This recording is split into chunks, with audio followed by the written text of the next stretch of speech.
the past returns, my son. It is time to seek our answers. Some are the very questions of our origin. Pursue our transformation. But the answers have always remained hidden in the past. Until now. Go ninja, go. I'm Leonardo. I'm Michelangelo. Donatello. I'm Raphael. Yeah, all the good ones, Andy, no. There is only one thing next.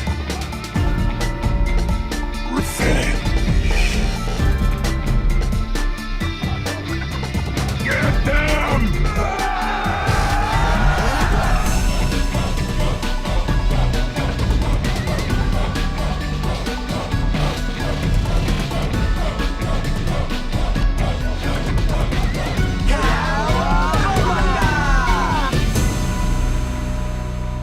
Yo, Rob Lee here for a brand new episode of Let's Watch It Again, my movie review retrospective podcast. And today I have with me photographer, photojournalist, educator, and friend. I'll say friend. He's one of my buddies here, and he's been on this podcast a number of times. And he's back to discuss with me Teenage Mutant Ninja Turtles II, the Secret of the Ooze. So I have with me today Isaiah Winters. Welcome back to Let's Watch It Again. Bro, I'm so glad to be here. Thanks for having me back. It's been a minute. I'm glad we're reconnecting, and what a movie to be reconnecting over, man. Oh my God, this one kind of brought me back in a million ways. For those of you who don't know, I live in New York now. My family's from here, so this is like the most New York movie ever. We're gonna get into that and all the details of it, but no, this was a great one to jump back into, man. It's always a pleasure.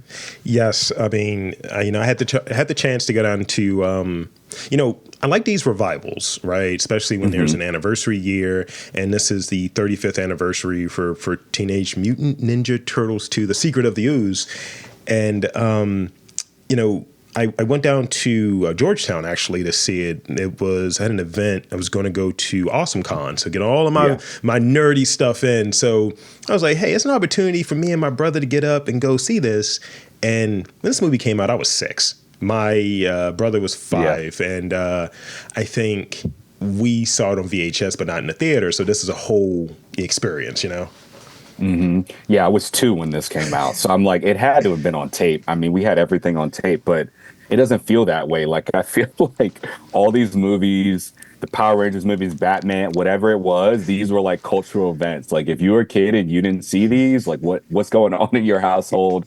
What's happening? We need to get you to a Blockbuster, whatever, Family Video, whatever it is, to see this show. But that's crazy. Like, when you said it was a 35th anniversary and like they saw the screenings, I looked it up.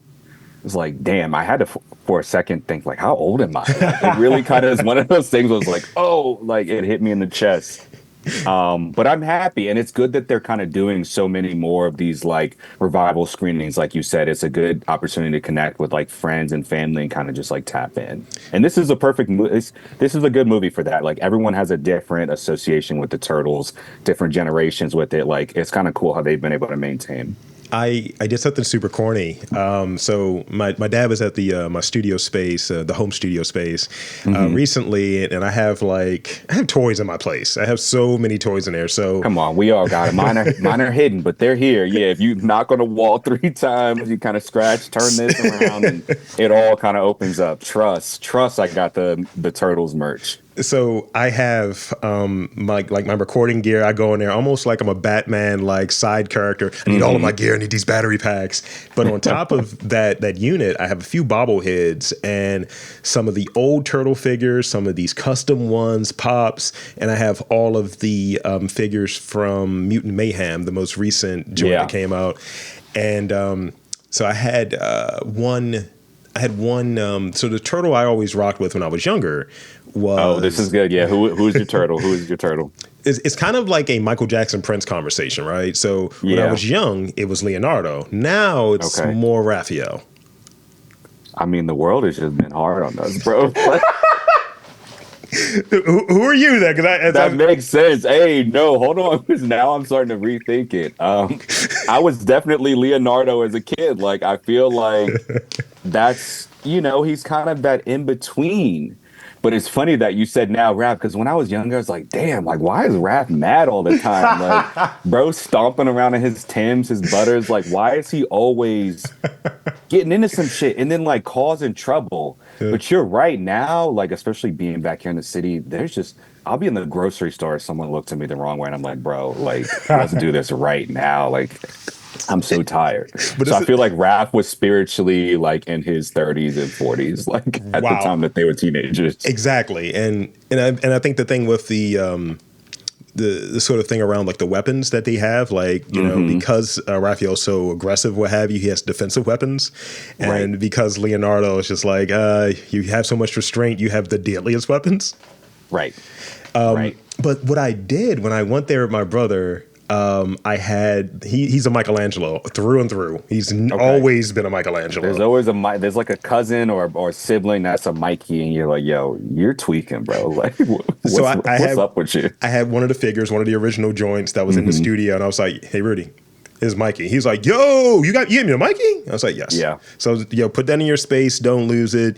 Now you have like one of your figures to kind of carry on, because hold on to it. They're selling these things back to us, So I want to go into a few details about the movie and some observations and watching it. As I was saying, I was down in Georgetown. I saw it in this revival, I think from Fathom or what have you, and it was pretty good. And having a revival, they had a short. They had a short like film segment with Eastman, which was really cool. Oh, that's dope. It was like maybe 7-10 minutes, and they were talking about The Last Ronin, and they actually shot something that I was like, is that right? Are they in a costume? I was like, yo, this is pretty fire. So here's the tagline. I don't even know if you remember this tagline for this movie. Okay. Back by Bodacious demand. Who the hell wrote that, bro? Bodacious? What is that supposed to be? Bodacious. Did they even say bodacious in the movie? Am I like losing my mind? They do not. Nah, there's some like 60-year-old white dude in an office somewhere in the marketing team who wrote that. That doesn't make any sense. Okay. He fist pumped when he wrote it. He's like, that's the one. Yeah, that's it. We got it. So I always, in doing these, I always like to look at, when you look at the cast and all of that it's only one real cast thing I want to talk about, but I want to go into some of the details around it. I look at Rotten Tomatoes, but I think Letterboxd is always really good. I think IMDb is always really good to have all of those all pulled up. Yeah. And so for Rotten Tomatoes, it's got like over 100,000 ratings, and it's about a 67 is the number I'm seeing. That's good. Letterboxd, which us snobs. yeah, I know. A little lower. It's a little lower, but it's. I'm about to skew that once this episode drops. I'm telling you right now. It's a 2.9 out of 5. Boost, yeah. And IMDb has it at a 6 out of 10. And I think all of that is pretty in the zone. I think that kind of works. This movie. The first one's very successful, and the first one I like a bit more, and it felt more New York somehow. Yeah. But so the first one's very successful. It had like a $13.5 million budget, whereas this one had almost double that, 25 mil, and it made 78. So when you 3x your budget, it's kind of like you're going to get a third movie. We will not talk about that third movie here today. Bro, no, and I feel like I rewatched that recently, and honestly, it's like, when they say when you have trauma, like your brain kind of like removes memories. Yeah, I can see flashes of the third movie, but it's gone. Like, and I think that's a good thing, right? Yeah. This movie regards to the ratings, like it's good. When I started rewatching, I was like, hold up, this is like kind of fire. Like it starts off well. Yes. I love the way it's shot. It does have like that traditional New York opener. I mean, we're dealing with pizza delivery. We got robberies going on. We got the classic stuff, So I'm kind of feeling at home. Yeah. And then as it goes on, we'll talk about how it kind of changes a little bit from that first movie. Yeah. But I think that's a good place. I'll save my rating for this so we can like talk about it more formally. Yeah. But clearly I liked it a little bit more than a 2.9 on Letterboxd. I do agree the first one's better though. So this movie was number one for 3 weeks. It knocked out Silence of the Lambs from the number one spot. That's wild. That's also a 91 release. And this film was released March 22nd, 1991. So we're recording this not too far before the actual anniversary date. Yeah. And other films that were in theaters during that time were one of yours, Home Alone. Oh, yeah. We had Silence of the Lambs, as I was saying, and New Jack City. So there's a universe, right? I was just watching something about New Jack City earlier. That's wild. My phone's listening to me or something, bro. That's so weird. I got like New Jack City marketing directed at me. Now you saying that, I'm like, what's happening right now? Some Truman Show shit. Right. That's a good year though. 91, good year. Yeah, 'cause I mean, later in that year, you have like Terminator 2. It's just like kind of got some sequels. You got some things that are going to lay foundation for series and so on. So, like you said, really, really good year. So, if would you be so kind to give me the synopsis? Tell me what the synopsis is for folks who've not seen this movie. Oh my gosh. Okay. So The Secret of the Ooze. Essentially, this film, this cinematic experience, this masterpiece, is about the Ninja Turtles connecting with April and Splinter and kind of everyone, right? But there are a few new characters that we get that come in who are helping them kind of piece together the story of their origin and like what this ooze can do and kind of how it can affect other creatures and people and individuals. And it's funny because it's the secret of the ooze, but like you just see what the ooze can do. You don't actually ever learn what the secret is. It's just ooze. Like, all right, bro. And then I think at a point they say slime, but then they're quickly corrected that it's ooze. And I was like, damn, slime is actually kind of fire. Like, I wish it was the secret of the slime. But yeah, the turtles figure out what's going on, a little bit more about the origin. They realize that them being special is more connected to who they are and their upbringing and their connections to each other. Splinter, it's beautiful. They fight. They got a new sidekick character. What is it? Kino? Kino. We're going to talk about Kino for sure. We're definitely going to talk about Kino. So I'll save some of that. But this does give us Ninja Rap. Crazy drop. Some of the dancing and kind of fighting and stuff, closest thing we're going to get to like the actual arcade beat 'em up games and things like that, right? Throwing barrels and shit. And then we get Super Shredder, which is wild. Like I forgot that this was Super Shredder on screen, like the introduction of that. But that's essentially it. And we get Tokka and Rahzar. We do. Oh, right. I'm like leaving them out. They're the animals I mentioned, right? We get these two guys. They are not too bright, but they're strong as hell. Yes. So good. They prove to be like good adversaries for the turtles. And I don't know with that, talking about Tokka and Rahzar, we'll definitely go deeper into those two. Yeah. It's it's another instance of having guys in suits, like previously you had like real grounded human villains in the Foot Doji. Now it's sort of like you have other, as Shredder said, other freaks. Right. I know that was kind of crazy. He was like, these, like they were using freaks. They were throwing that around. I was like, yo, I'm kind of offended right now. Yeah, bro. you throwing around the F word? Like freaks like that. Nah, that was kind of wild. Yeah, he was like, I'm a pit freaks against freaks. I was like, yo, he was on some other shit this movie, bro. Like he was really mad. Like, and I mean, it makes sense the way they kind of they quote unquote killed him in the first one. But yeah, Shredder was tweaking. They took out the trash. They took out the trash in the first one. They absolutely did. So I want to move into observations because I think we've laid a foundation. Now it's time to sort of fill in some of those cracks and crevices. Yeah. So one of the first things that I noticed was the RIP to Jim Henson. Yes, that was I mean, it was a beautiful little kind of homage and dedication there. It really, yeah, it kind of like sobered me up for a bit. I was like, damn, Jim Henson really had a hand in the creation of so many iconic creatures and franchises and figures. Like I have a 2.5-year-old right now. He's actually a little super mutant right now, dude. Like the toddler stage is no joke. But it's nuts because I'm taking him back and having him rewatch some of the old Muppets and things like this, and it's wild just to see the hand Yeah. that Henson played in all this, right? Yeah, that was a big one though. I think we were spoiled. I think we were spoiled growing up. So yeah, you gotta bring it up. It's like, look, this is what Artistry, it was, bro. Yeah. Yeah, now everybody just wants to make everything out of like AI. Yeah. It was CGI, now it's AI. It's just it's slop, but different conversation for different podcasts. Right, right.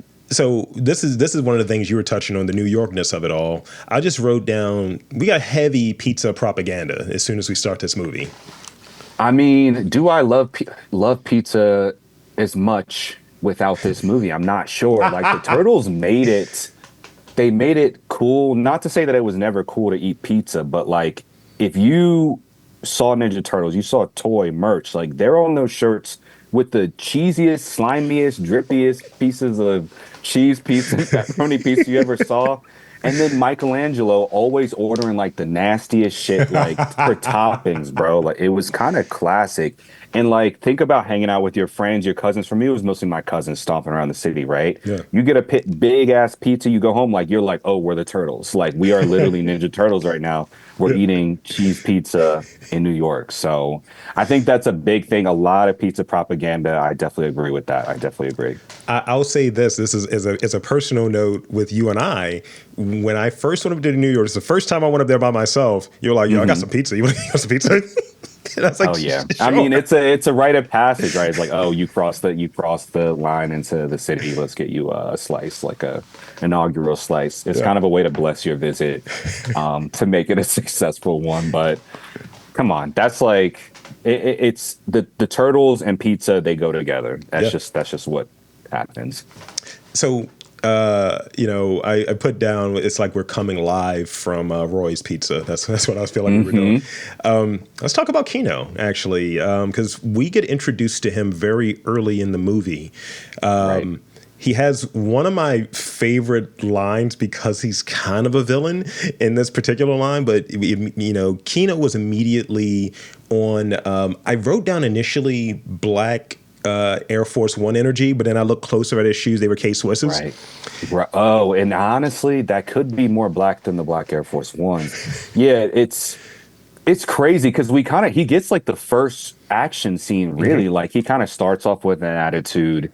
He's trying to make a citizen's arrest. Like my boy, it was just crazy. His energy was nuts. Delivering pizza, if I'm not mistaken. Yes. So it's like all of these things combined, right? And then he was just ready for action. Like he immediately started throwing hands. So Keno's interesting. I liked him in the beginning, and then he gets a little weird. Yes. Throughout the film, but he's an interesting one. I like him more than I like other kid characters. And, one of the things I noticed in the credits, and I want to go back a skosh because it was something that he said was a little bit of a throwaway. And as a kid, I was like, this didn't hit. And as an adult, I laughed out loud in there. What did he say? What did he say? When he's like, which one of you girls going to go on this bike with me? And then she was like, in your dreams. And he's like, I dream of something a bit thinner. And I was like, yo. Oh, wow, Keno. I was like, you're a villain. Hey, ladies. Broadway and like. Which one of you lucky girls gets a ride with me tonight? Dream on, dweeb. Yeah, okay. But when I do, I'll dream of something a little thinner. Bro, I think that one just went right over my head. That's kind of wild for him to say in a kid's movie. Because this one is definitely more kiddie than the like first one, right? That's a good line, Keno. Whoever wrote that for you, you give him a high five. It's a top 10 comeback to that line. And, you're right. When he gets there, because he's making a delivery for April.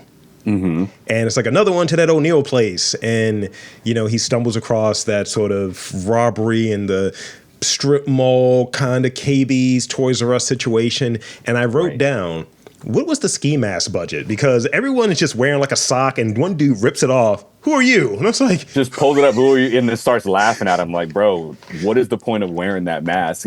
You're just gonna be pulling it up at every interaction. and then it goes into, he's like, yeah, I tell you guys I do martial arts. And he's just kind of like beating these guys up. And I'm like, this is great. And then the numbers game, as they say in wrestling, happens. And it's much more ski mask dudes. Enter the Turtles, splash page, here's the logo. And they're jumping through their own logo, which is fire. Yeah. No, that was a really good introduction for them. Like, I love the way that this movie starts off. I think it's like light, fun, music. Everything was kind of just hitting the way that I needed it to. Sometimes you rewatch these movies and you're like, all right, I gotta wait for things to kind of heat up, or like I remember this, I remember that. Yeah, this one kind of has me within the first 5 minutes every time I watch it. Absolutely. And, we have sort of, them do their ninja thing. They take the pizzas, leave the cash. Right. They actually Raph dumps Kino into a trash can at one point for his own protection, which I thought was funny. Oh, yeah. So he doesn't see what's going on and he's not interacting with them with like paper and shit all over him, too. That was good. And one little sneaky thing that they did, because Michelangelo's weapons, nunchucks, are very dangerous. So they have him using pepperoni sticks in place of nunchucks at one point. And it's just like, okay, I see what you guys are doing. I get it. Let's dial it down a little bit. We'll bring the pepperoni in. Let's lean into the pizza of it. Like you said, the propaganda is just rampant. And I think one of the other things in there is sort of the beginning, and you touched on it a bit, where you start to see some of the more cartoony, more kid-centric stuff in both of the movies. Or post when the cartoon is out. And that's one of the things that Eastman says in that intro. He's like, we had the black and white universe, which is very gritty, the original comics. And then in 87, you get the cartoon. And then 90 and 91, you get Turtles 1 and Turtles 2. Yeah. So you get more of the sound effects, more of the sort of goofy kid rhythms.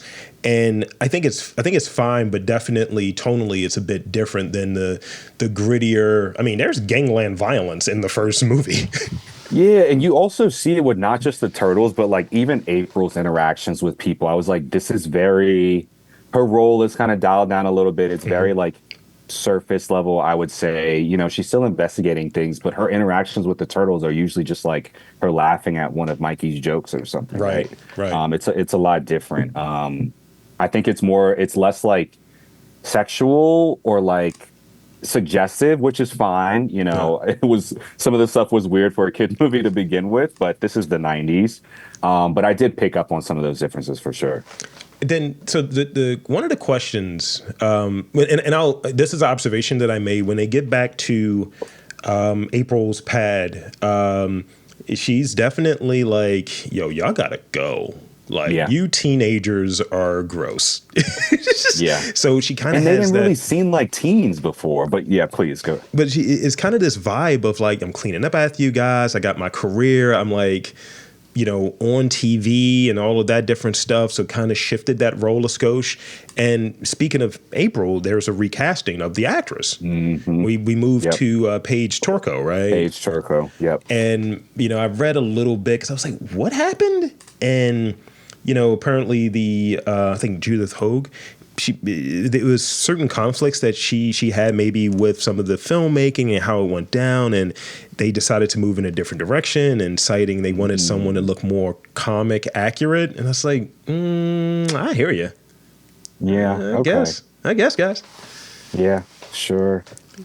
I mean, she was good. It was just different. It was just a different April. Like, it almost made me think of the Batman films, right? When we go from Burton to, what is it, Schumacher? Yeah. And like the shift of Batman characters, of Keaton to Kilmer to Clooney. Like, I was like, oh, they're doing like this thing where we're just changing main characters to different actors, right? It's almost as if they thought they were doing the James Bond move, but you have to be a little bit more invested in that, because you could switch that, but it's not every movie. It's like, here's your 3, and then 3 more for you, and then we kind of do that. But you know, you can tell by the texture of the hair at a point. You know, there's a famous line that I said to my partner when we were watching the first Batman from '89.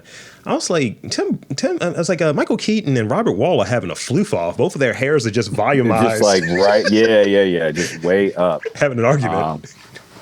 Bro, what a movie. But no, you're absolutely right about April. And it's weird because the movies come out, they're a year apart, right? Yes. Mm-hmm. That's big. Yeah, to change it that fast. But I guess whatever it was, they couldn't resolve it. Yeah.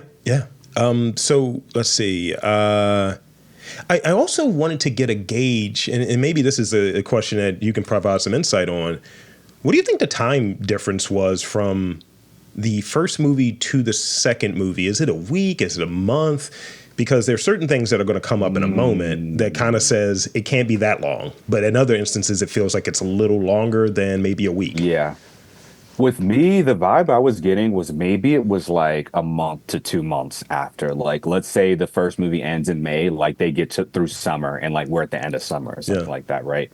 Because you have Shredder who has passed and they still think, no, he's gone for good, but like he's not fully gone. And it's still in this weird space where they have Foot Clan soldiers and things out there. They have this different area. Like, it doesn't seem like they were without leadership for that long. Yeah. So no, I didn't think it was more than a few months, but I could totally be wrong. Also, the way that like her career shifts, the way that they're still kind of like hiding their identities and stuff, it gave me like fairly soon after the first. Yeah, and especially when we get to reveal which comes up right after that. We have a Shredder swagging. Choose the best man from those that remain to follow the reporter. She is the key to finding the creatures that it is to need. Yes, Master. Next, Master, we rebuild the foot? No. There is only one thing next. Revenge. He kind of takes all of the smoke from Tatsu, because Tatsu's like, who dares challenge me? And he just comes in there with the gravelly, not James Avery voice, but still gravelly. Yeah. It's just like, well, I'm taking this back over. What do you do? He came in there with garbage truck juice soaked sequins and said, I'm reassuming this. And the first thing that Side Foot said, look at his face. Look at his face. Yes. So you knew he meant business. Like, I was kind of like, damn, does my man look that crazy? Like, it was that's Dr. the first Doom thing thing that you say. Yeah, really. I mean, come on, Avengers Doomsday. They taught you how to do it. You better do it right. No, you're spot on.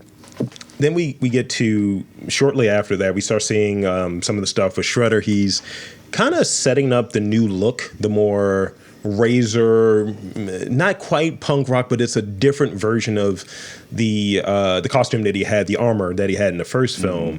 I was like, you immediately, you know, because there's some slash fiction going on with Tatsu and Shredder, but you immediately go to the back with your mans and start doing like chores. You start like, let me set this up. Let me get this this new blade in order. Let me like fashion some things. Not a shower first. Like, no, right, I hear you. they got right to business. They have fades to administer. Shredder was on some like revenge shit. Like he didn't need to clean up. Like he had blood lust just coursing through his veins, bro. And the thing is, he was so mad. See, here's the thing. My brother mentioned this. He was like, and my dad asked about it actually. He's like, yo, was Casey Jones in this one? I was like, no, because he knew Shredder wasn't dead and he knew he was out for blood. That's why he skipped town. He fucked off elsewhere. He was out of there. He's smart. All these movies, it's always like, yo, bro, move. Like there are other cities you can go to. The pizza kept a lot of people there, but Casey was fine without it. So we get to this sort of next thing. We're seeing April doing her job, and she has like a weird little camera guy, but she's doing her job. And one of my favorite lines happens in this movie. It's they're at the site for TGRI, and which I always used to confuse with TGIF, which is TGIF, is not the same thing.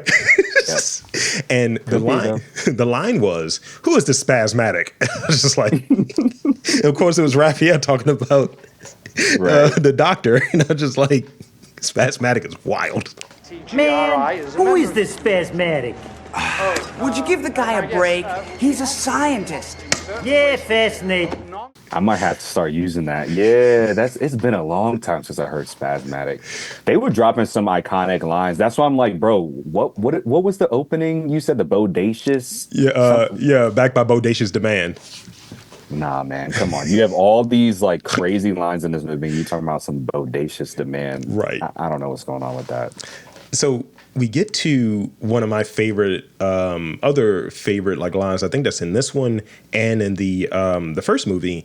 So we eventually get to TGRI. They see sort of the canisters or some information. They look into it and they happen to go there to the place that has the ooze, and they try to crack the code, and then the computer just bad coding. Donatello, I thought you were the brains here. No, the computer got like a 90s virus. When you're on the family computer, you clicking on some stuff you weren't supposed to. And before, I just have to say something about that scene with the Foot Clan and everyone, like them all showing up to steal that last vial. Yeah. Bro, I don't know. I've seen this movie like 10 times. They scared the shit out of me when Homeboy is on the computer and he's like, yeah, this is the last canister. Like, guess I got to get rid of you. And then immediately he just gets snatched. Like, I audibly screamed. Nobody's in the apartment. I was like, yo, nobody saw that or heard that. But the way that they grabbed him, I kind of just was like, God damn, like, this movie's kiddie. And then there's some things in there where I'm like, nah, that's kind of violent, bro. Yeah. To me, crazy. When I see something like that, I feel like there's two edits. There's like two cuts going. Two different people are like, well, we got to have this in there. All right, put some goofy sound effects in. Put a bowling sound in there or something. But the line that happens in that same sequence, because they have another fight sequence, and, you know, Tatsu does my favorite, Ninja Vanish, throws the joint down, smoke cloud. I'm like, this is great. Ninja Vanish!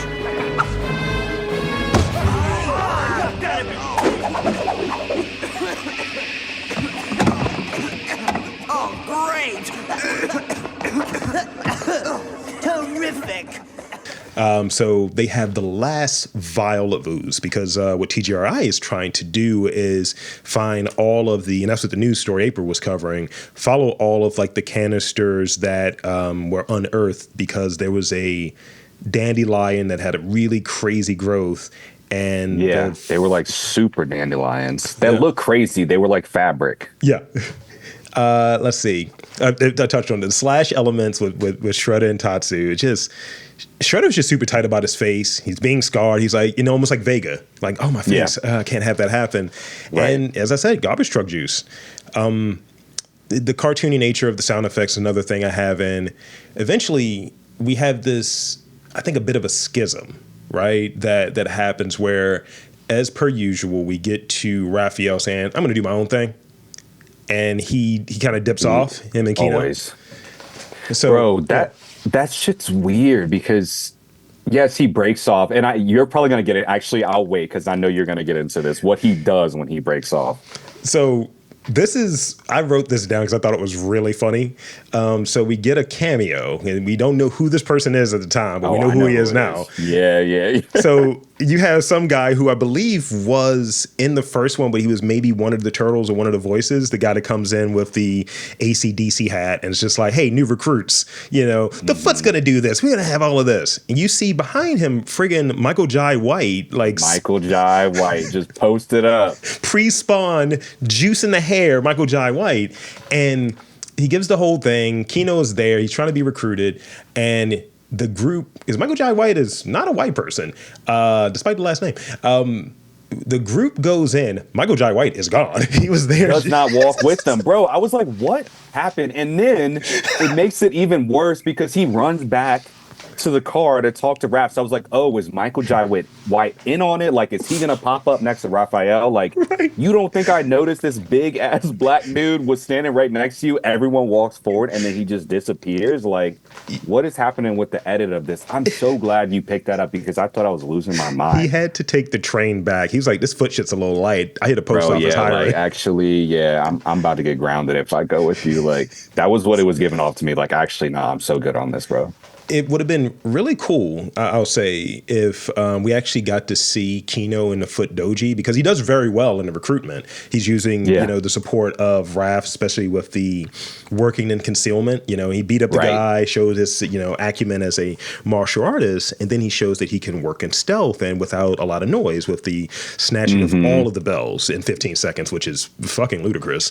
But it crazy. happened. Nobody. I'm like, how does anyone get recruited in? Nobody would have been able to do that. That's crazy.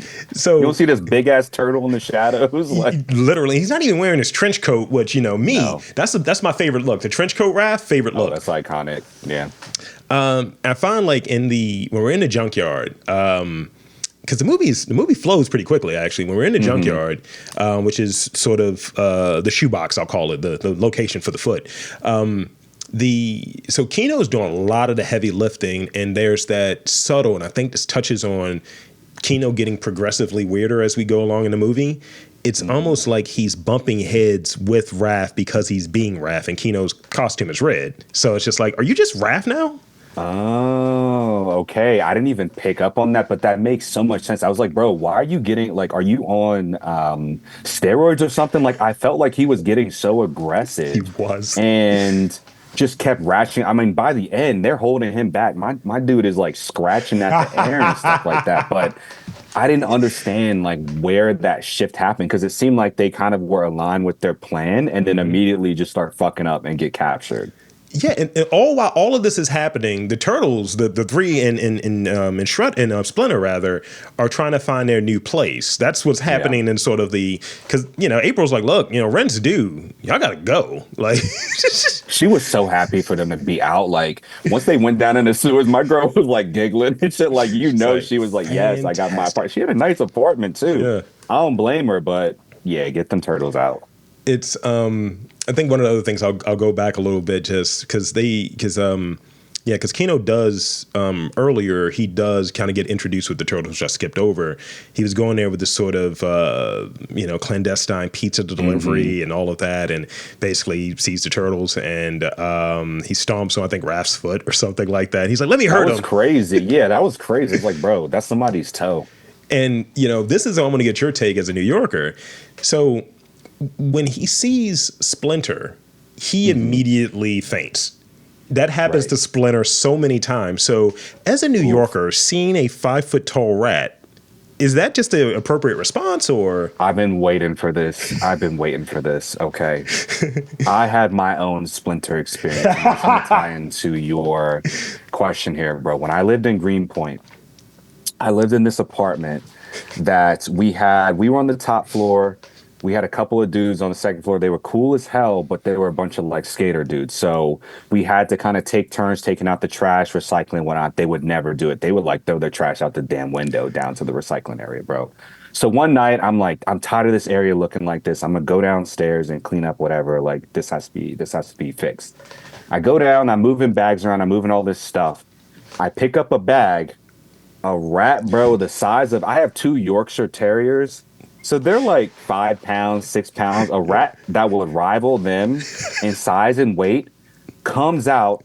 Then a couple other rats come out. Like it was his family. I disturbed them in the middle of like dinner or something, bro. I'm like, fuck, I'm jumping around. I'm running. I'm screaming. The rat takes off across the street. So I'm like, thank God. I pick up a cone that was like nearby. I'm like swinging it. So the rat takes off across the street. I'm like, this is actually crazy, bro. The rat turns around, does a U-turn, runs back for me. He's like, yo, you're swinging on my family? Jumps on me with the cone in my hand, runs up arm, up to my neck, jumps off into the air, and then he's gone. Like, bro was grinding on my arm like a Tony Hawk character. Yo, the scream I let out, dog. I don't care. I don't care. I will never get over this. When I see rats now, you got to play it cool when you walk. You're like, oh, rat, whatever. Like, I don't care. No, I care. If I'm not reacting, I'm pretending that I don't have a reaction. I've been attacked by a rat, a Splinter-esque rat. Fainting, maybe I won't faint, but like you got to be ready to square up because those rats do not care, and if they're not handling your trash and recycling properly, you could be facing something similar to me. So if you come visit, if you end up moving here, I know a lot of people are relocating to New York. Make sure that your garbage and your recycling is taken care of, or you might be in one of these Teenage Mutant Ninja Turtles reboots or something like I was. Okay, it's pretty him tight. fainting makes sense. It makes sense to me, or at least having a negative reaction. But this is coming from a survivor, someone who's been through something like this. I don't think that was funny. That whole scene to me, I was like, "Yo, this is too much." This is a trauma response. Like, what are we doing? I really had a reaction to that. So if you have not seen this movie, you're listening to this podcast. I hope you are watching it before you're listening. Go watch it, and you will know what I'm talking about when you see this rat come out. When you see Master Splinter, I'll put some respect on his name, this Master, but I got it. It brought some things back up for me. It was more like a massive Splinter because, Oh my God, yeah, in my side. So let's see. Got a few more things I want to get through. Then I got some questions a little bit later to get into. So this came up when I'm watching specifically the choreography when we're around, and this is just a statement around like 90s choreography when it comes to fight scenes. There's a lot of standing around with around like Shredder and Tatsu, and it's like you guys are not fighting. There's a lot of one-on-one fights. So I'm like, yo, you already have established that you jumped these guys. You jumped Raph. Yeah, that's the only way to stop them. You can't stop the Turtles on your own. I mean, they were on some Street Fighter shit where it was one-on-one. Really, if it was me, I would have been a good Shredder because I'm bringing everybody in, and then I'm coming in and stomping them out. And I'm saying seize them. I'm like, exactly. Seize them. What is the like meme? It's like off with their head, cut his throat. Actually, never mind. Yeah, hell no. So there's a line in there that's foreshadowing because we know who Super Shredder is.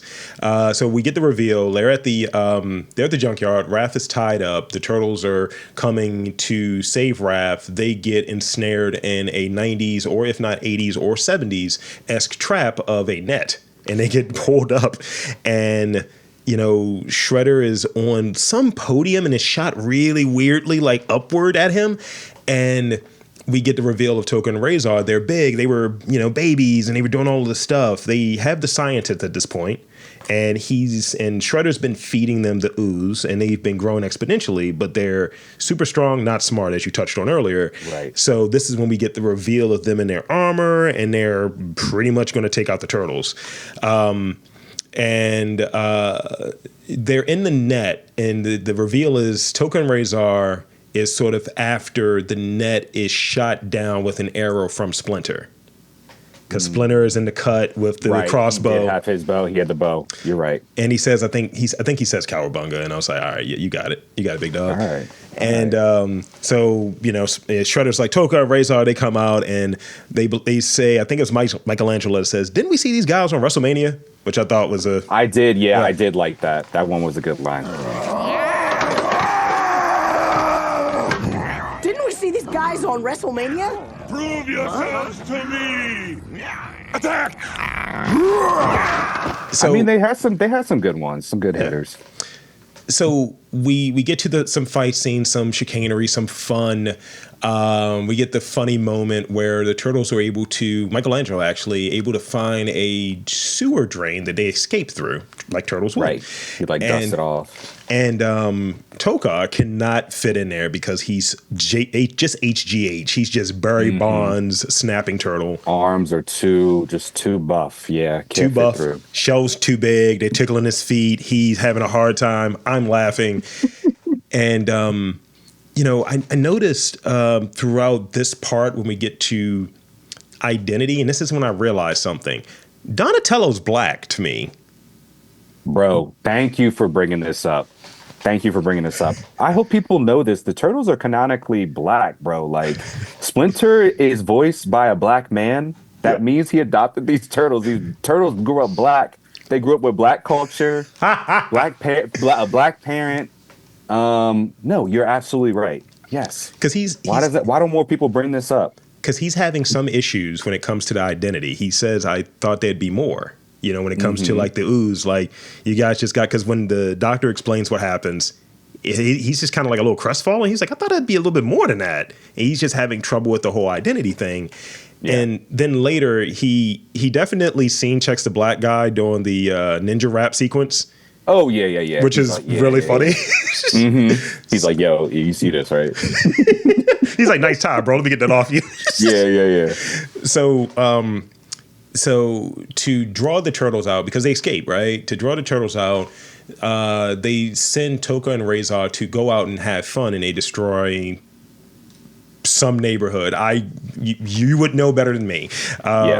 And it was just like, this is a set. But, they destroy some neighborhood, and we get to the sort of news story in the morning, and April is talking to Stearns, which, nice to see him because he was in the first movie. Yeah. And he just is a typical by-the-numbers police chief. They have a nice little tete-a-tete about not knowing anything. Mm-hmm. And then he was like, how did you... Yeah, I mean, I like that scene quite a bit. I also like the way that a lot of this is, like, shot and the way it looks. I'm trying to remember, but it honestly looked like they were down in, like, Lower East Side or Chinatown or something. I thought it was LAS, Yeah, for sure. So you've mentioned the how it was shot. What did you like about the way it was shot? I mean, we're gonna get this time and time again when it comes to shooting things on like 35 mil film versus shooting it digitally. This definitely looks and feels as though it was shot on film. And then even with all the sets that they created, it's just being someone who grew up here in the 90s, like it looked exactly like I remember it, right? Even the way people are dressing, people walking around, the businesses, and like a lot of that is so different now with the way that development has changed. Like there are parts of Brooklyn that I grew up in that I don't even recognize when I walk past them now because it's so different. So I think they really leaned into like even the places that were sets were recreated so authentically. And it's crazy to say that in like such a kiddie movie, right? But that's just like so important to this. And I wonder, so many people probably visited New York after seeing that first movie or even after seeing this one, right? And I think this is one of those fortunate situations where, of course, you're not going to see big ass Ninja Turtles and rats running around. Hopefully, you might have to fight a rat. But most of what you saw in the movie, like that's what New York looks like. So I thought that was like pretty dope too. And like the attitude, everyone has a little bit of an attitude with each other, which is like kind of funny. Like in that sequence when the older couple is getting their cab and I guess the husband is like, hey, look what's happening. And she's like, oh my gosh, the wife, did you recognize her? No. Did you recognize her? She's from Curb. She is like Larry's main, Susie Essman. Oh, huge actress. But she's Susie in Curb Your Enthusiasm. Nice. So if anyone watches that show, you're going to recognize her, but this is her like much, much younger. But yeah, even that interaction between her and her husband, I was like, oh, you would walk down the street and hear this conversation and just keep pushing. Like tell them to get their own going cab. About your business. Yeah, exactly. Yeah, she was like, why are you doing it? You're gonna do this for everybody? Like, I loved it. So one of the things I think we were talking about a little bit earlier, just April's line delivery of Rahzar is so ludicrous when she's talking to the turtles about them destroying the neighborhood, and then her I guess her production assistant, camera assistant, what have you, he's sick, and then you get to reveal that he's a foot guy, and just kind of letting her know like what's the deal, and like he didn't give a shit. He was like, I've been finessing you. Yeah, exactly, bro. Like you're so dumb. You didn't realize that. He took the mask off the same way the guys Fort Kino did. He's like, I put this on just to take it off. Yeah, that's how they train them. So she relays the message. So the turtles come up with a plan of a anti-ooze, if you will, to lessen the effects and reverse the effects of the ooze, which the science starts to get a little shaky. And eventually they get to the idea of they make it, they drop pizza in it. I don't know if that affected it. We'll talk about that maybe, because pizza propaganda. Right. And it turns out that the anti-ooze, if you will, needs to be consumed. It needs to be eaten. Yeah. So they come up with a bright idea to put it in a donut. And they have this pre-fight ritual of the donuts. So I got a question for you. When you engage in a fight, I feel like you've been in a scuffle or two. What would your donut choice be? Like if you're in a situation, someone's like, Isaiah, we're gonna scrap, but first these donuts. What's the donut that you want? I need to be charged up, so I'm not going with any of these artisanal donuts that I love, the lemon poppy seed, pomegranate, and all that shit. I'm going with a classic Homer Simpson, bro. I'm doing strawberry frosted with sprinkles. Give me that dad strength. Give me that extra strength that I can tap into. Yeah. the sugar rush, and I can just start swinging. Like, that's what I want. Classic. Okay. But I do love, there's a bunch of donut shops around here that I go crazy for. I don't know if we ever went to Peter Pan, but like, shout out Peter Pan. Give me a deal, sponsor me. I love your food. That's how you gave me directions to take the train back. You were like, you're gonna go here, you're gonna go here. Yeah. I left with a bag of donuts. There you go. If you see Peter Pan, you're going in the right direction. For See, me, pizza and donuts, bro. And now that you're saying that, I'm like, damn, this whole movie was a marketing scheme to get us to eat like snacks. And I want to go back and look at like Fruit Gushers and Fruit by the Foot. And so like, I bet you every single snack had like a Ooze version. Yeah. Kind of like, remember when they released, was it Shrek? And they had like the green mustard and shit. Like, I feel like there's going to be Ooze related stuff. I mean, like, I don't know if you remember this when this movie came out, we saw it on VHS, but I remember the cross marketing. They had these Hostess cakes with the Ooze inside, these Hostess pies rather, the cream filled pies, and it had maybe a frame from the film or a clip from the film in there, like a trading card.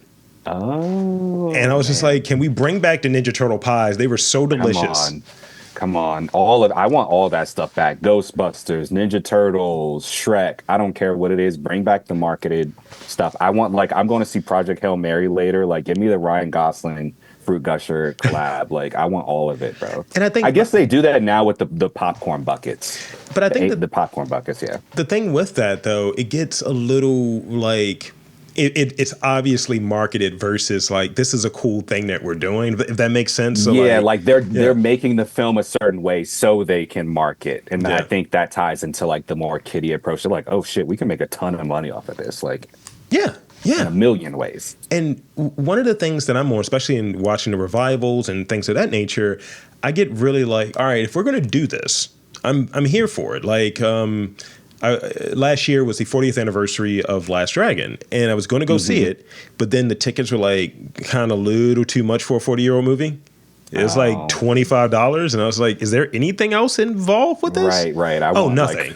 Like extra behind the scenes interviews.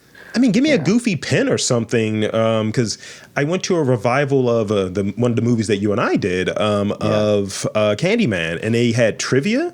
And they had pins for the movie. I got all the trivia questions right because, I be on this shit. You're an expert. Come on.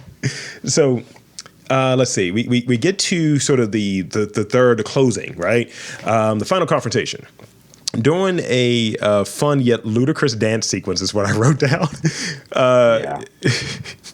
Could we get like one fan in the sequence where they've given Tokka and Rahzar the donuts, and they realized, like, I believe it was Rahzar realized, like, yo, what the fuck is this? Inside the donut, he sees the ice cube with the mutagen and his anti-mutagen.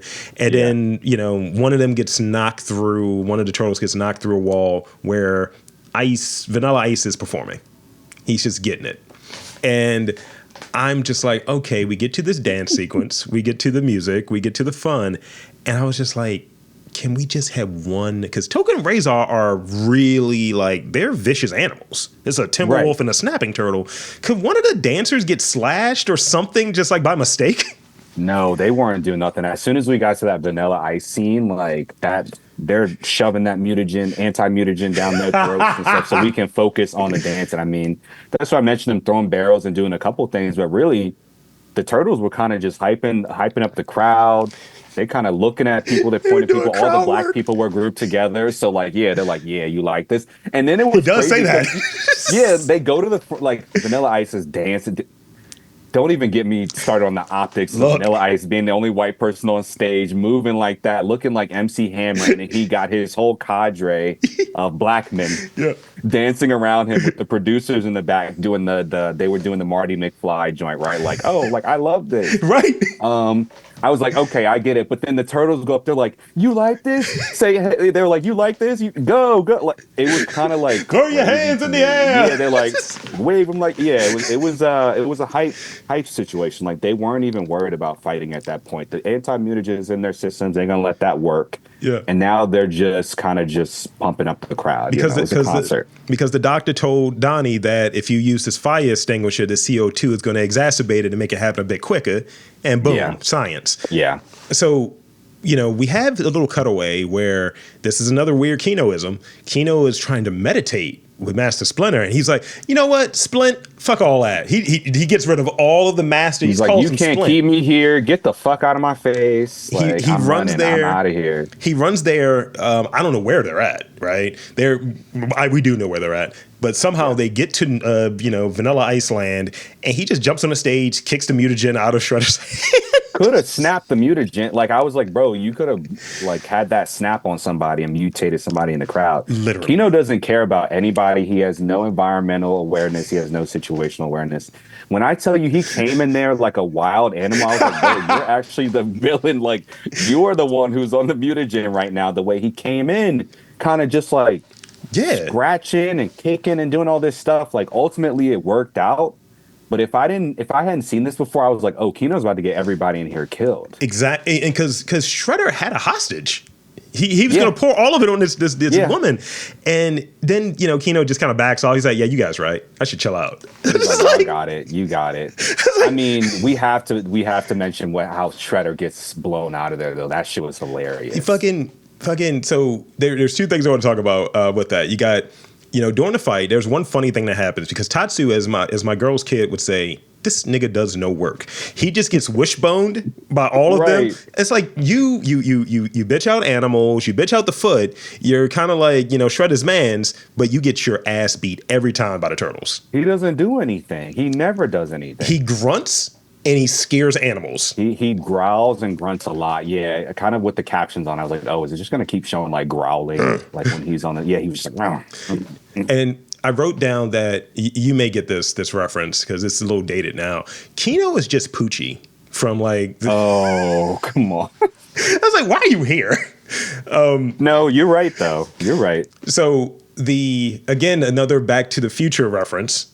How Shredder gets blown out with subwoofer or what have you. Yeah. That shit was hilarious, bro. Oh my God. And hits the glass, flies out of there. Like, they really kind of ragdoll, my man. Yeah. You know how they had, I don't know if I'm sure you played Grand Theft Auto 4, but like they used to have these ragdoll physics in it where it was like too realistic. And then they dialed it down for 5. This was giving New York City Grand Theft Auto 4 vibes, the way they blew my man straight out of the venue through the glass. Like, when he turned into Super Shredder, I was like, actually, bro, like, you got it. Like, I would be pissed. I'll be pissed too if I just got disrespected like that. So, two things in this sequence before we wrap up with the Shredder, Super Shredder piece. Yeah. I wrote this down. I was like, yo, there's a Timberwolf and a Snapping Turtle in the middle of a party. Even if it's not the Tokka and Rahzar, y'all saw them change. That's still a Snapping Turtle and a friggin' Timberwolf just hanging out. I don't want to be near either one of those animals. No. Snapping Turtles actually really freak me out because I'm like you're calling it a Snapping Turtle because it has a reputation for just doing shit like that, like biting. The Timberwolf, and they tried to make them look a little bit cute. Nothing that's happening here is cute to me. And then on top of that, you're forgetting Kino is loose in that party. It's a loose Kino in this party. He's loose in that party off of something. I don't know what was going on with that kid, but that was a huge shift from the way that it opened up. I was like, oh, he's kind of cool. Like, he's not annoying me to the end where I wouldn't want to be around him. Well, he's not safe. This is the thing your man said earlier at the pizza place. We should have been foreshadowing. He's like, be careful out there, Kino. I think he was just like, don't kill anyone tonight, Kino, when he was making that first delivery. Kino is too fast. Yeah, I mean, that is also very New York of him. Like, he kind of just doesn't think he's going to react. He's on pure instinct. One thing that I wrote down that I thought from a timing perspective, and I know this is how this movie would go, Vanilla Ice leaves the stage seconds before Shredder comes onto the stage, as if he knew. Oh, yeah. Vanilla Ice is he's secret foot, There's a sequel of this where we realize Vanilla Ice has been behind everything, and that would make me happy because there was just something so discomforting. As much as I love all the songs there, I was like, ugh, like, come on, bro. What are you doing up here? Like, why do you have such a key role in my childhood memories and my turtles, He's also in the intro for the 35th anniversary. He forgets that he has like a giant prop next to him. He's like, I got the turtle still here. And he's next to like a full life-size Raphael. He's like, I got everything here. Just like, all right, Rob, build another house. Get out of here. So that guy. I want to talk about the ending a bit, the sort of ending sequence. We get Super Shredder. He's blown through. He's on the. I guess he gets blown into the water from the subwoofer, and the turtles are like, "Oh, I guess that's a wrap." Cowabunga, you know? Yeah, exactly. They're like, "Damn, we finished up early." Like, and you know, he's on that Kino pack because Shredder's not listening to reason. He's just like punching shit over. He's like, "So be it," and it's freaking Big Daddy Cool. It's fucking Kevin Nash. how did he drink that down? Like, as soon as he popped, I was like, "Damn, how did he chug that ooze so fast?" Like, that was kind of wild to me. And then he just popped out. Honestly, he looked dope as hell, though. He did. His fit was crazy. He looked like a shark. I was like, "Yo, chill." So we can have you like come out and fight. But then when he started swinging, I was like, nah, you're not making it. Like, nah, you're done. You're done in like 30 seconds. Well, this is what I'll say, because every now and again, you know, I have, because the storytelling thing, right? I'll play this game. I'll say Shredder was microdosing Ooze that whole week. You're right. I think that's what was happening. You're definitely right. Yeah, you're definitely right. But I forgot that when I saw it. So I was like, damn, like he got knocked out. I was still kind of caught up on him getting blown out of the space and then popping out. But I thought about it after, and I think, yeah, you're right. He was kind of consuming the ooze. And so, you know, he knocks down the pier. He gets crushed by the pier. So it's 2 movies in a row this dude is crushed. And then the way that the turtles kind of reemerge from the water is a little gnarly. It's like, you guys look like shit. Like what are we doing? Yeah, like kind of floating to the surface. It was clever. I was like, okay, remember who we are and what we are. I was like, okay, they're tying it back. Yeah. Identity, they're turtles. They're going to pop up with the shells first and then come out. So I thought that was a nice kind of throwback, but I did have the same exact thought. I was like, ugh. And then we get to the sort of closing of the movie. You know, we have the news on. Splinter's watching, and Splinter's just like, I told you, motherfuckers, every fucking time, ninjutsu, practice the art of being a ninja. And, you know, you see the newspaper, he sees the newspaper, and he's like, he asked, and he said, guys, did anyone see you guys? Did, you know, anything happen? You guys good? Yeah, master, we're good, you know, and it's like, well, Ninja Rap is born. I would love to have that newspaper, by the way. I was just about to say, bro, I need that framed, like, on my wall. And that was perfect. He has them do his punishment of the movie is you guys got to do backflips. Backflips. And then they rap on the backflips, and Splinter says, I made another funny. And then we just go to soundtrack. And the soundtrack was fire, too. Absolutely. I was like Shazamming, bro. As soon as that came on, I was like, yes, bring me back. Take me back to the 90s. I had fun with this, man. Like I said, I'm about to throw the whole Letterboxd community off. I'm about to start fights. I want comments. I want debate. I want all of it, because ultimately, I think I remember this being worse than it was. But then it was the third movie. I think I'm thinking third movie's bad. Like this, this was dope.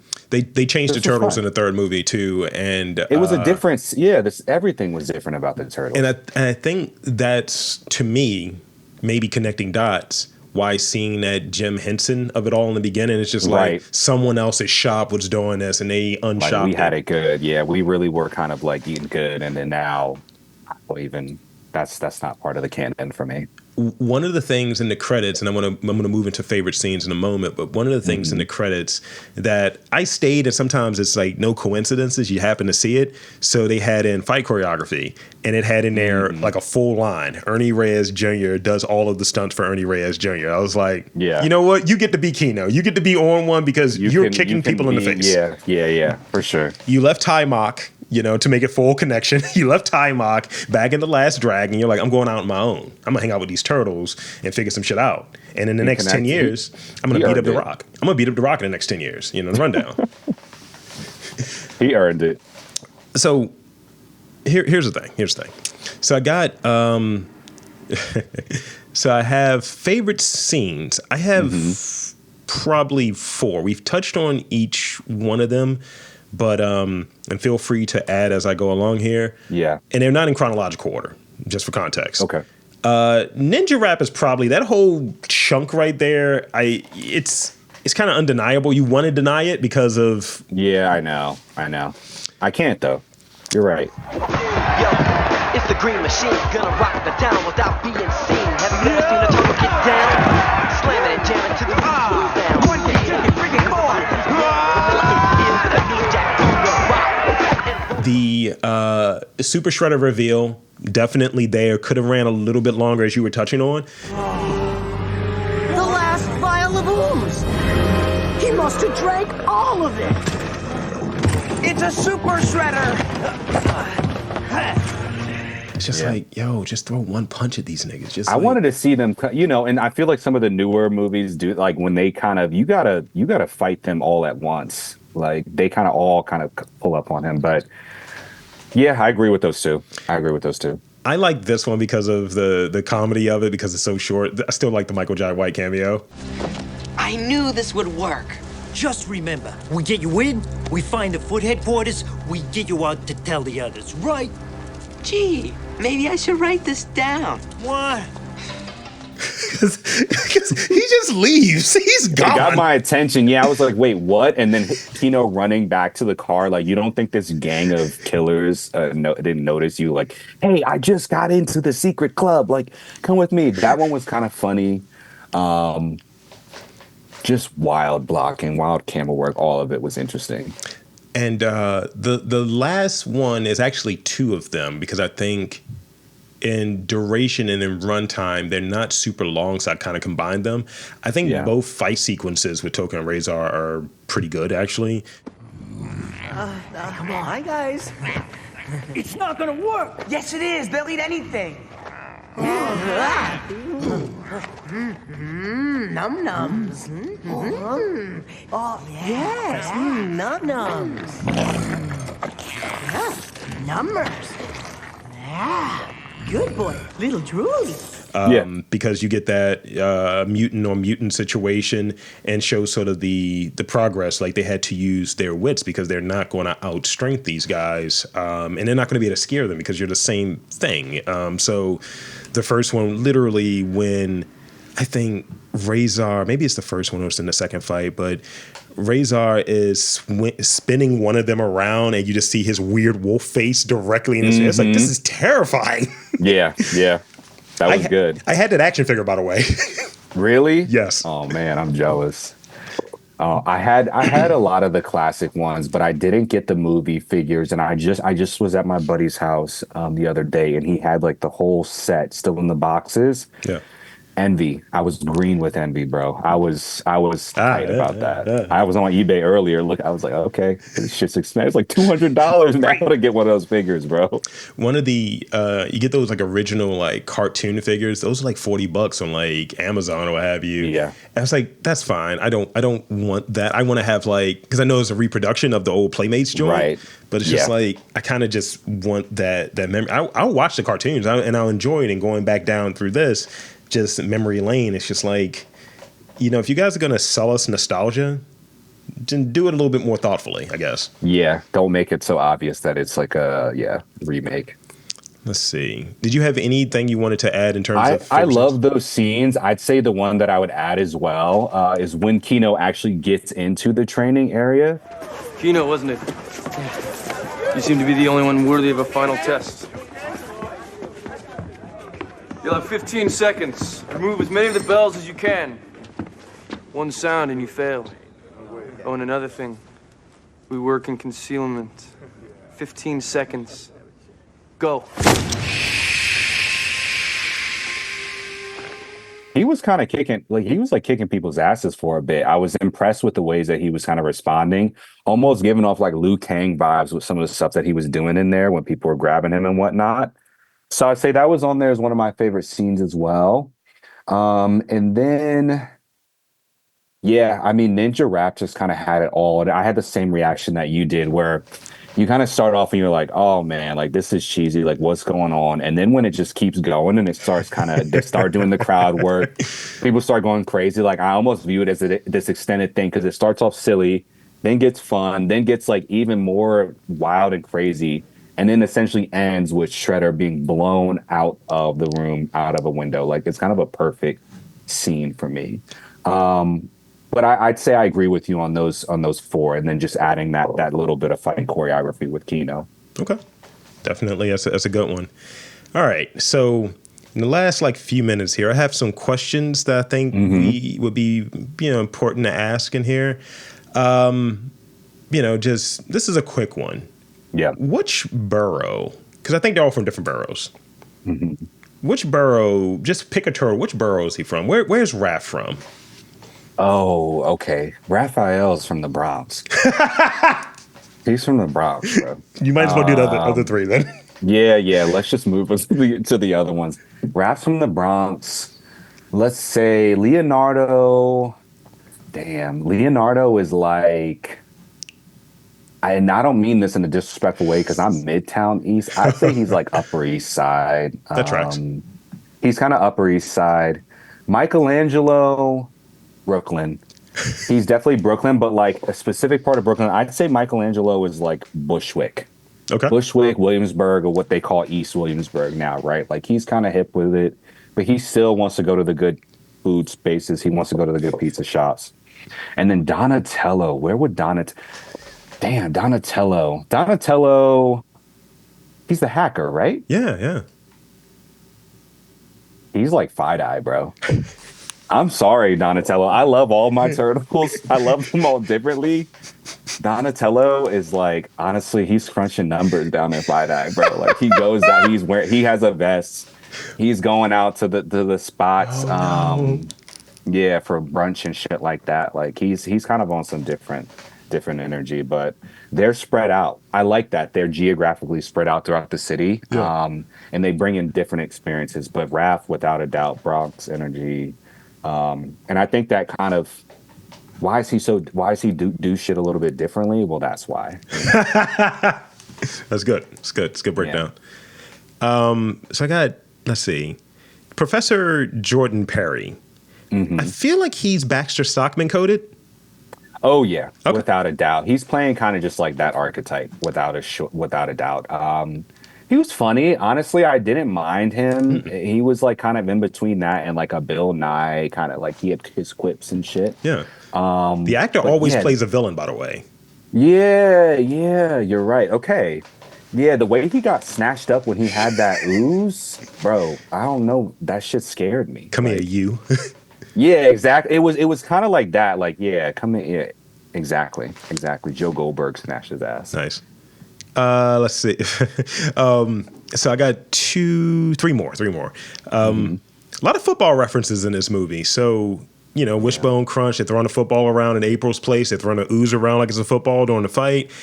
I'm going to just put it out there because I don't think they're Giants fans. I think they're Jets fans.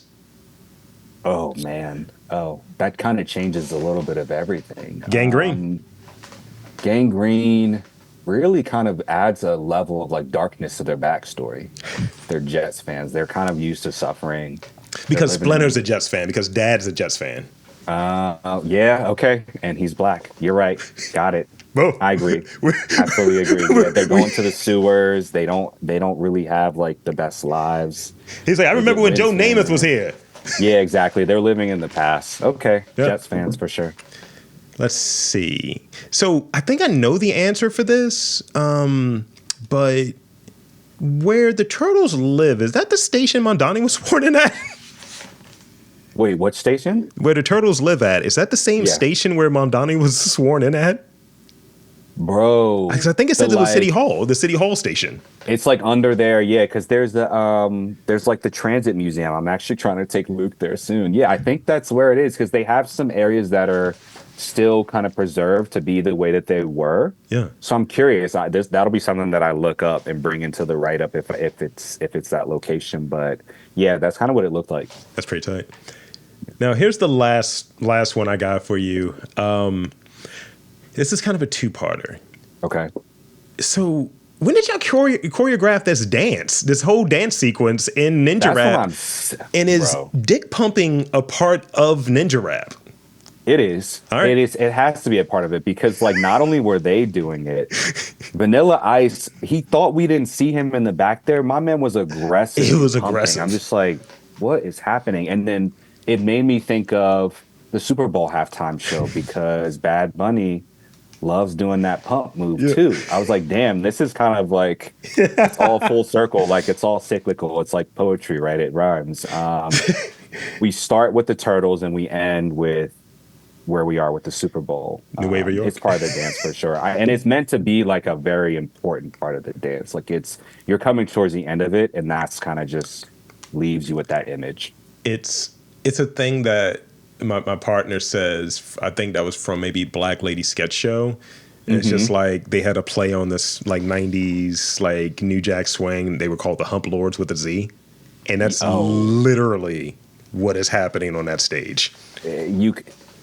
Yes. Chef kiss. Right. Yes, exactly. Exactly that. We got it. And with the Hump Lords. Perfect.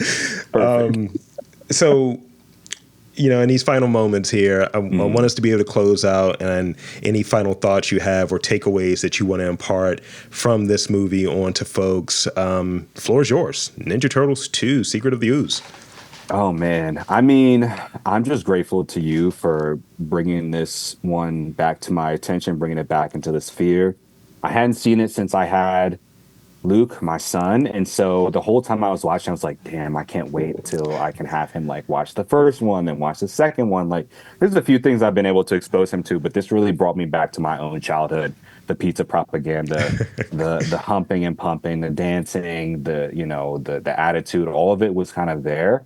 And it also made me realize I just want to stop with number 2. Like, I'm not going on to number 3.